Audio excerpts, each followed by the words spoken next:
Heroic people of a great country. The liberation war of the Ukrainian people has been going on for 5 weeks so far. Our defense forces continue demilitarization of the Russian army, having already destroyed more than 4,000 units of various enemy equipment. This is more than most armies in Europe and the rest of the world have in their arsenals. And while our troops hold the defense firmly, we built a strong economic front so that the army is supplied and the country continues to live and work for victory. Today we can say that over the past week the country has begun to get back to work. Business begins to recover after the first shock. The set of decisions in the field of tax, regulatory, customs and credit policy has certainly contributed to this. At once, several of the largest plants start operating. In a couple of days, more than 120,000 entrepreneurs applied for the transition to a new 2% turnover tax system. Over the last 24 hours, 1,000 new entrepreneurs have been registered through the DIA system.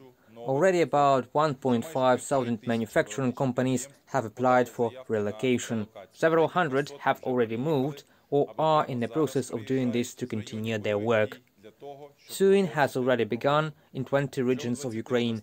This is positive news because at the same time, last year the sowing season began in just 15 regions. We are cautiously optimistic about the area of spring crops.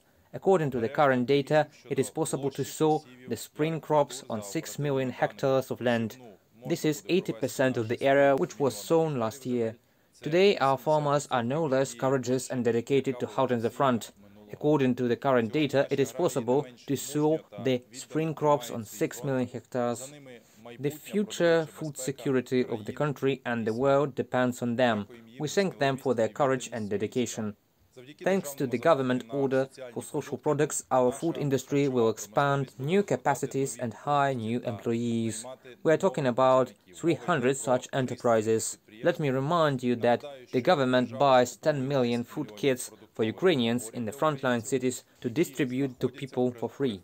These are packages of more than 10 key products. So far, 100% of cereals, pasta, oil, milk and sugar have been purchased. We also continue to buy canned products, grain, bakery, tea, coffee and other food. Ukrzaliznytsia, the state company of rail transport in Ukraine, and Ukrposhta, the national postal operator, together with civil military administrations, already deliver and distribute all these kits to people.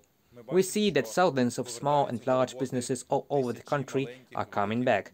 So I appeal to the heads of banks, lend more actively and boldly to Ukrainian businesses within the support program 579.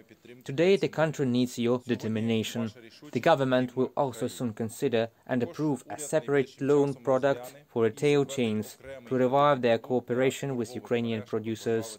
The government creates all the conditions to restart the economy and put it on military rails.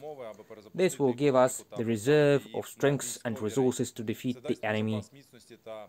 The world continues to support Ukraine. Yesterday I spoke to the Prime Ministers of Poland and Norway. We are grateful for the support. Norway is contributing 20 million to the budget for the government to distribute to important programs. Before that, Norway also gave 200 million euros for humanitarian support. The Polish Council of Ministers has adopted a provision blocking coal imports from Russia at the national level. In addition, the country intends to refuse Russian oil as early as this year, a decent position which should be followed by other EU countries. We have agreed on 300 million euros worth of support from France and a grant of 120 million euros from the European Union. These funds will be allocated to the budget. Yesterday, President Volodymyr Zelensky also agreed to allocate 500 million to Ukraine as direct budget assistance from the US government. I thank everyone who supports Ukraine and the Ukrainian people. We continue to get thousands of tons of humanitarian aid from all over the world. Its total volume is already more than 173,000 tons. Ukrzaliznytsia has already delivered 41,000 tons to the regions, most of all to Kyiv, Kharkiv and Zaporizhia regions. We are working on a plan to restore Ukraine. To do this, we systematically calculate all losses. Yesterday, in the DIA application, option to provide information about the destroyed property became available. In one day, we have already received more than 20,000 such applications. Our applications will be carefully proceeded so that after our victory, the reconstruction was systematic. Separately, I would like to report that Ukraine is negotiating with the IAEA to bring its staff to Ukrainian nuclear power plants. This should contribute to the additional safety of our nuclear power plants and demonstrate the openness of Ukraine on such important issues.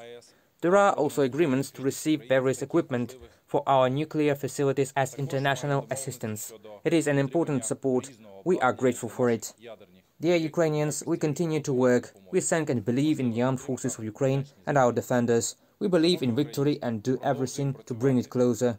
Glory to Ukrainians, glory to Ukraine.